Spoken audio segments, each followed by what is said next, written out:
Pendant 5 jours, soit du 20 au 25 avril 2025, les présidents des parlements des pays membres de la conférence internationale sur la région des Grands Lacs se réunissent à Luanda, en Angola, pour discuter sur des matières contraignantes de la région, dont principalement l'évolution de la situation politique, sécuritaire et humanitaire dans la région des Grands Lacs autour du thème « Leadership inclusif dans la région des Grands Lacs ». Le président de l'Assemblée nationale de la RDC, le professeur Vital Kamerhe, conduit depuis le mardi 22 avril 2025 une délégation des députés nationaux et des membres du secrétariat technique basé à Kinshasa. En cette troisième journée consacrée à la conférence des présidents des pays membres, ces assises se sont essentiellement penchées sur l'analyse du rapport de la mission d'information parlementaire sur la situation politique, sécuritaire et humanitaire dans l'Est de la RDC.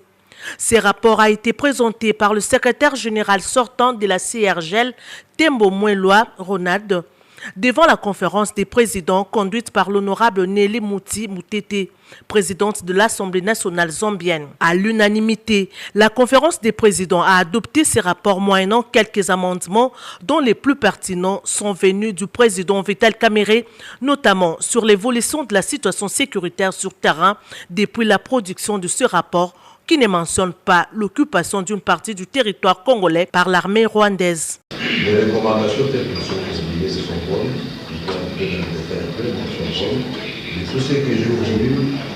on ajoute qu'à la phase 2, il n'y a pas qu'un niveau 3 à l'est de la RDC. Il y a des troupes rwandaises à l'est de la RDC. Dans les rapports des Nations Unies, c'est dans la résolution 2773 des Nations Unies qui a même fait des sanctions contre les Minéraux et contre le Rwanda. Tout ce qui demande aussi à la phase 4, cette affirmation